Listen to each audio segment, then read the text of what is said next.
have three very important people with us to introduce a very new organization. I think we can call it an organization.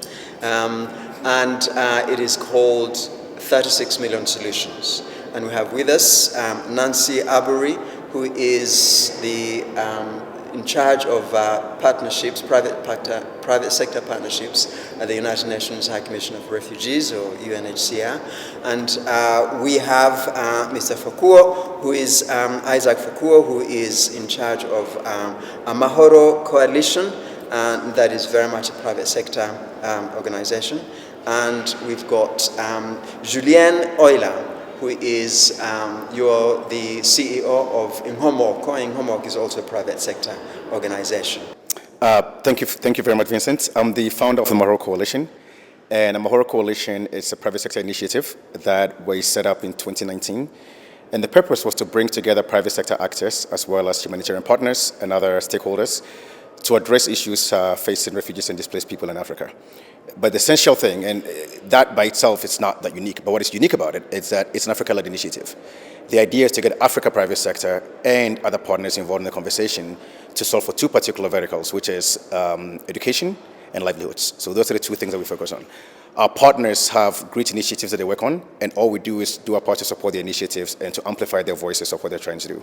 Okay, so within that perspective, you developed or you conceived an initiative called 36 Million Solutions. Tell us what that is. So it's a bit more complicated than that. I mean, within the constraint of who we are, the construct of who we are, our partners and us came up with this idea to have this 36 Million Solutions forum. And the reason why that is that Africa has about 36 million people who are either refugees or internally displaced persons, IDPs. What is more interesting about that number is that represents about 45% of the global number of refugees and IDPs, whereas Africa represents 16% of the global population. About 3 times more refugees and IDPs reside in Africa. Now, that in itself is a very big number, and one of the challenges we saw is that as our governments have done their part to address these issues over the last 50, 60, 70 years, private sector actors within Africa haven't caught up to that conversation. And there are many reasons for that, right? I mean, for a long time, Africa private sector was nascent, we were not overly developed. But in the last 15, 20 years, we have some African giants of what I call even African multinationals that are doing very well. And also, increasingly globally, businesses are looking to other conversations beyond just the bottom line and financial returns, right? I mean, it's not a coincidence that COP26 has happened and more businesses are engaged in issues that go beyond the boardroom, because we can't live in a world that doesn't do that. If we have 36 million people, those are human beings on the continent, whatever the reason for their displacement, we're focusing on finding solutions for them. And with this initiative, focusing on things like livelihoods and education, I think we can all agree that that takes us away from the politics and focuses on livelihoods and what they can do to live with dignity on the continent, what we can also do to change the narrative, and finding African solutions to African problems, which also changes the narrative globally, not just of a continent that is described by our needs, but that we are also part of the solutions that we can find for them. I think we find common ground. In UNHCR's core mandate is protection of refugees. But we also know, and so we operate very much from a humanitarian model.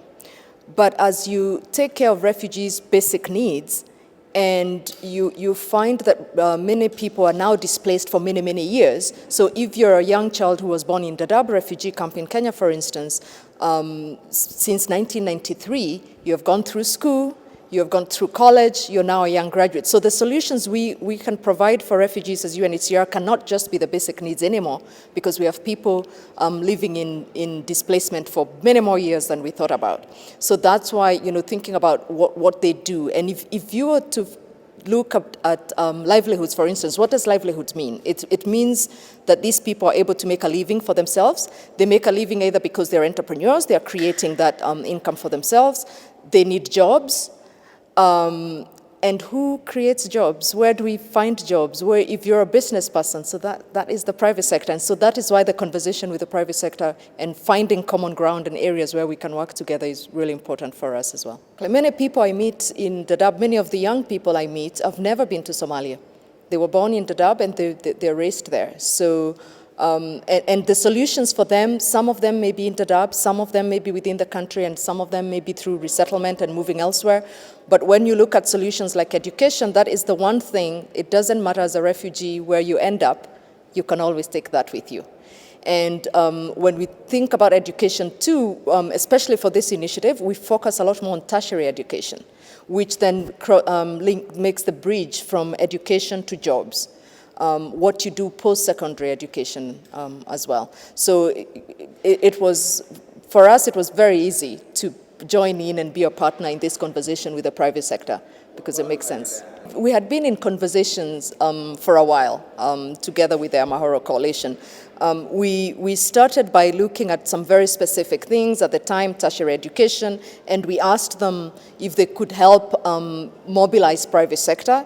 We needed people that understood the language of the private sector, that understood where this could be of interest to private sector as well. So I'd like, I feel that it's been an opportunity to co-create together because they were able to say to us, as UNHCR, that's not the language we use when we speak to private sector. If you really want private sector at the table, these are some of the different things we need to do.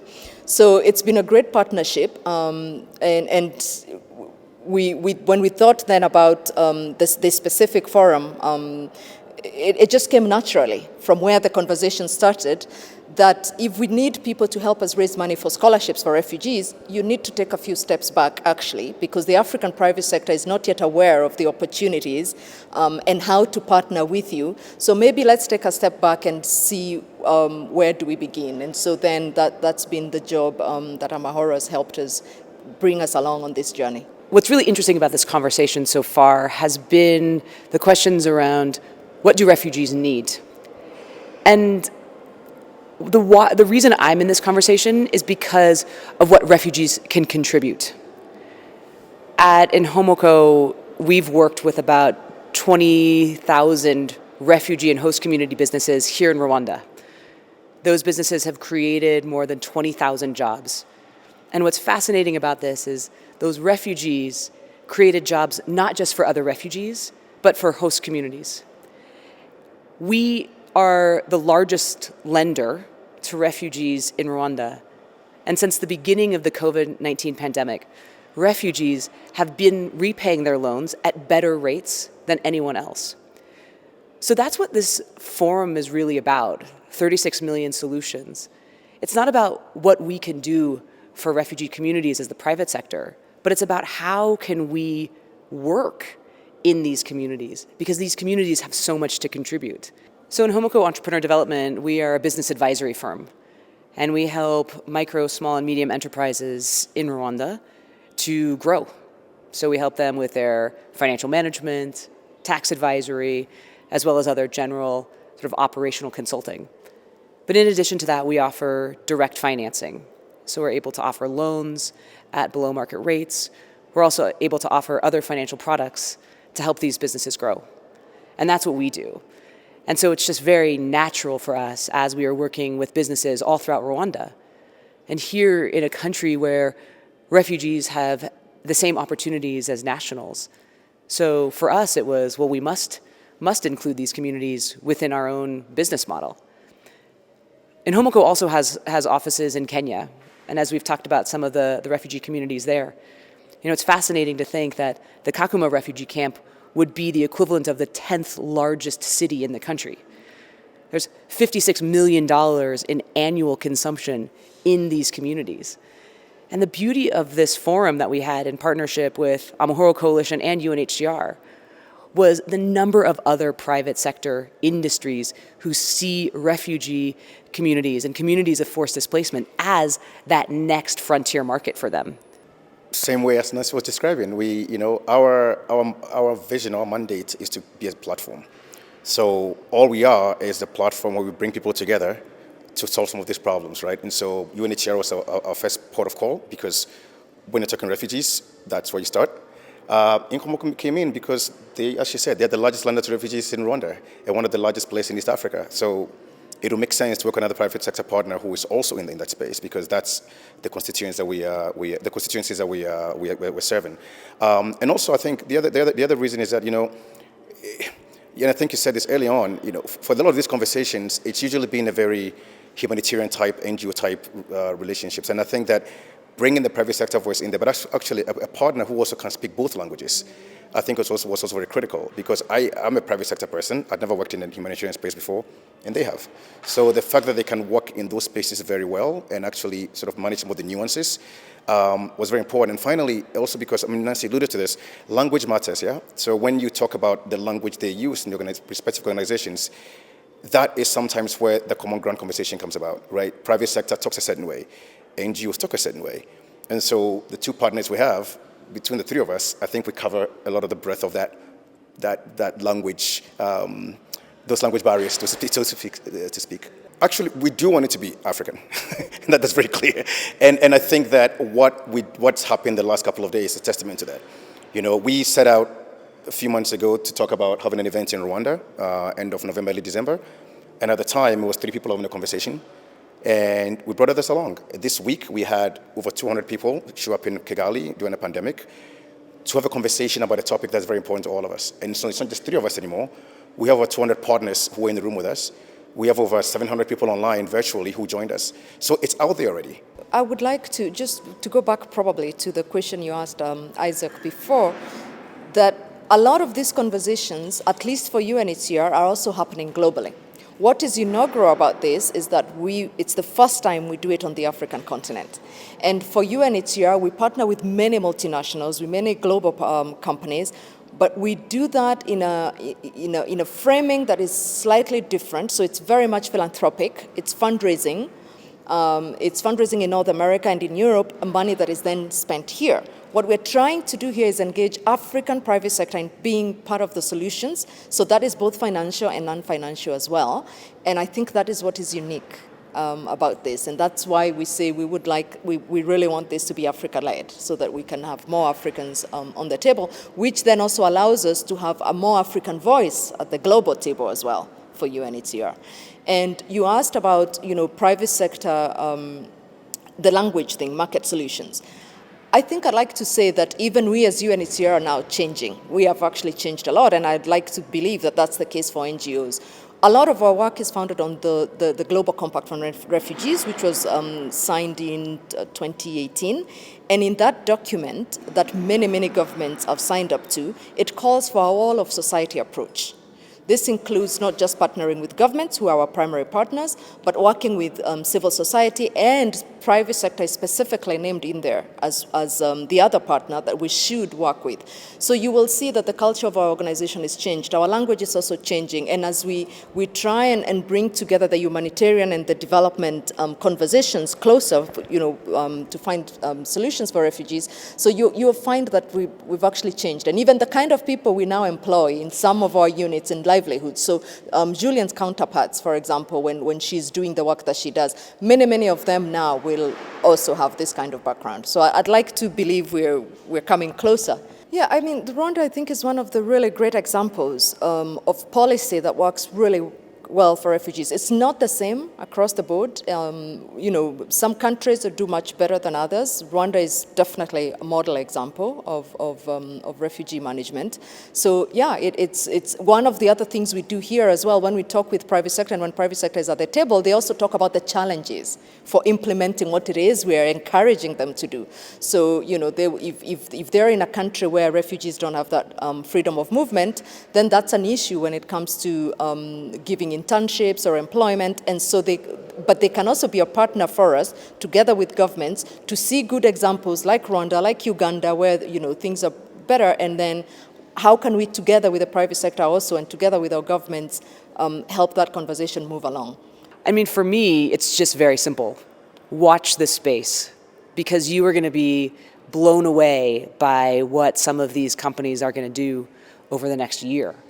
I mean, the pledges that we saw over the last couple of days have been, in the millions of dollars of banks and financial institutions pledging investments for people or refugee-led entrepreneurs and investment funds. We've had healthcare services saying, I'm going to offer healthcare products at the tunes of more than $1 million in these services.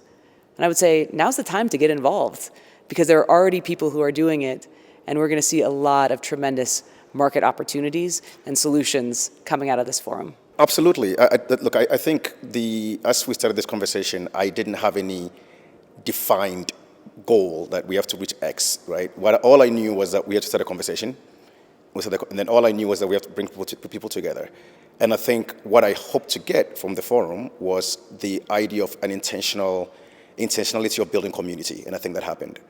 I think you had 3 days of people together, getting to know each other, building community together. And that's very important because we are not going to be able to do all those things Julian was talking about if we're not part of a community, because in a community has to be trust. And I think as we build trust with each other, as we understand each other's language, as we understand each other's verticals, the things of expanding your business model, investing in the future generations someplace else, because as Julian said, if Kenya is safe and Somalia isn't, we're still not safe. If Ghana is safe and Ivory Coast isn't, we're still not safe, right? So, and as a business, what you want to do is that if you invest in the future of that population that's in your country today, that's your next manager, that's your next director. So I think all these conversations are happening. I think it's wonderful. But for me, what I look forward to is more conversations happening, because as people talk, as we engage, that's when the solutions come to bear. Because if not, it becomes just another talk shop. But I think as we engage each other with the tangible contributions that people are making, we can find a common ground to actually come up with these amazing solutions. And I look forward to the next conversation that we have. Absolutely, and we saw that at the forum. A few examples, young Sudanese, former refugees resettled in the US who has now gone back to the Sudan with a company. So if we can have more of those, more stories, absolutely. And I think, it's that idea of sense of community, that next time we have this event, we have more people at the table. It's not going to be, people are not going to think, why is UNHCR doing this with private sector partners? It will be a common conversation, so to speak, and that representation matters, and that we actually have some of our biggest African private sector leaders at the table, as well as the smaller ones as well.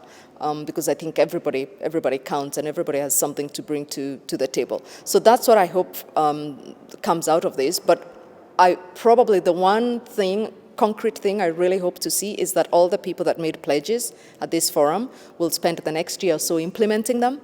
And so when we meet again, we can show examples of what we have actually achieved.